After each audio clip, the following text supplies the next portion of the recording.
Franck, bonjour. Bonjour. Par rapport à la sélection de mardi, Ken et Jonas sont blessés. Est-ce que tu peux nous dire un petit peu ce qu'il en est? Bon, c'est vrai qu'après, il y a la coupure, donc j'imagine que c'est juste pour ce week-end, mais qu'en est-il? Jonas a reçu un coup et n'est pas à 100%.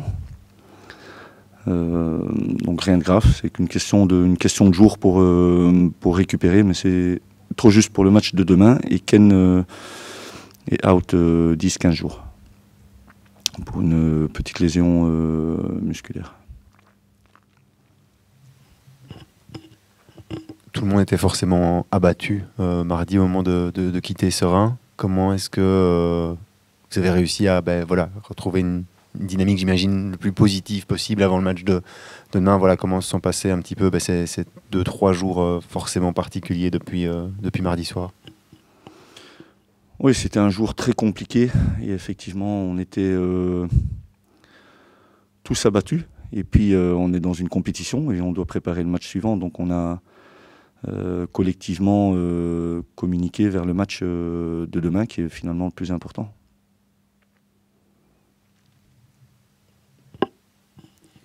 Tu avais dit que ça avait manqué, enfin on l'avait vu évidemment, d'esprit de compétition mardi. Est-ce que tu as retrouvé ça ici sur les derniers entraînements? Et est-ce que c'est un des points, si pas le point, sur lequel tu as le plus insisté avant le match de demain?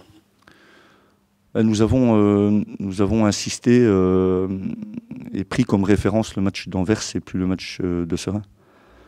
Donc repartir sur une dynamique positive. Et donc encore une fois, voilà, si on doit prendre un match référence, c'est celui d'Anvers. Et on doit se focaliser sur ce qu'on a pu faire sur ce match et tâcher de reproduire pareil et voire mieux.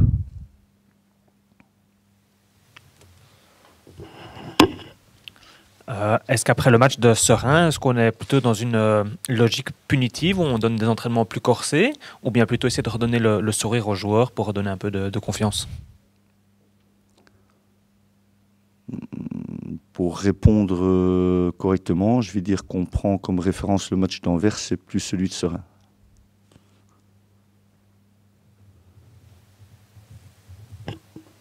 Le climat était forcément tendu avec les supporters mardi soir. On a tous en mémoire le match de Courtrai.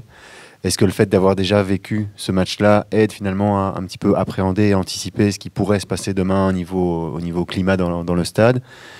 Voilà, comment est-ce qu'on s'y prépare à tout ça, évidemment?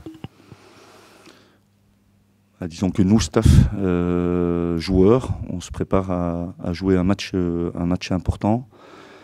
Et on doit se focaliser sur notre job. Et les choses qu'on ne maîtrise pas, on ne peut pas évidemment intervenir. Voilà, je pense que la seule chose que les supporters attendent, c'est une réaction du foot et des garçons qui se donnent à 100%. Et après, ce qui va se passer demain ou après-demain, malheureusement, je ne sais pas. À quel genre de match tu t'attends contre Malines? La semaine passée, le match contre Zult, ils ont fait une très bonne première mi-temps pendant laquelle ils auraient dû plier le match et ça devait être terminé.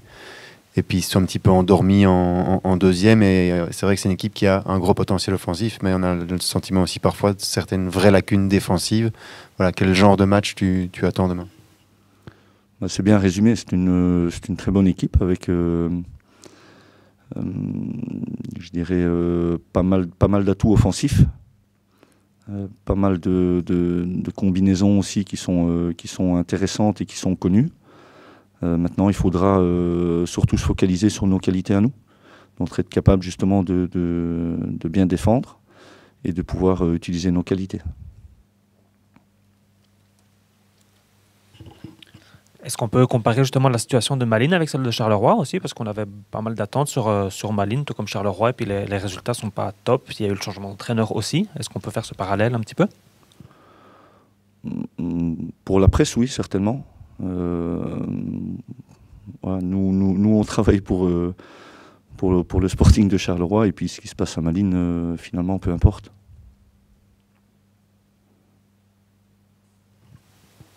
Hormis les joueurs blessés, vu que ça va être le troisième match ici en 8-9 jours, est-ce qu'il y a des joueurs qui ont besoin de souffler, ou aussi le fait qu'il y ait une interruption derrière, ça permet de se dire qu'il n'y a vraiment aucun calcul à faire et que tout le monde est vraiment 100% apte pour, ceux qui sont en sélection pour demain? Pas de calcul. Je crois que les entraînements aussi sont adaptés par rapport à la charge. Je crois que c'est tout simplement mental. Je crois que même fatigué ou avec une accumulation de matchs, on doit être capable, et je pense que les joueurs préfèrent jouer des matchs que s'entraîner. Donc pour moi, il n'y a aucun problème.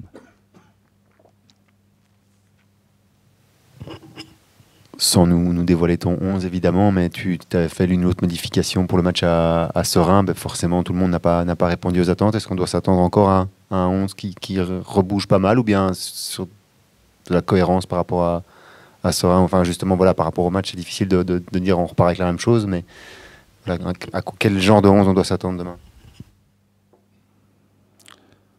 Au meilleur possible par rapport au sentiment du staff. Oui, quel genre de 11, ouais, le meilleur possible dans notre esprit. Quel type de réaction est-ce que tu voulais avoir en tant que joueur quand tu avais comme ça un résultat décevant comme celui contre Serein? Comment ça se passait pour toi? Quels étaient les mots que tu aimais bien entendre de ton entraîneur, par exemple? C'était pas tellement les mots de l'entraîneur. Je pense qu'un joueur qui fait son autocritique après le match de mardi attend avec impatience le match suivant pour se racheter et pour essayer d'effacer la déception. C'est vrai que Marco et Joris ont tous les deux parlé forcément d'orgueil, d'amour-propre, et c'est le seul moyen de montrer qu'ils en ont, finalement, c'est de montrer une réaction demain, parce que ne pourrait pas pardonner une deuxième prestation comme hier, en tout cas dans l'intention, comme mardi. C'est exact. Je crois que la meilleure manière de répondre, encore une fois, voilà, c'est cette frustration. On doit quelque part, quelqu'un doit la payer. Et puis, ça doit être notre adversaire. On doit se surpasser. On sait que c'est aussi le dernier match, que ça nous permet de souffler derrière. Et là, j'ai envie de dire que c'est le dernier coup de rein. Et donnons-le à 100%, sans retenue.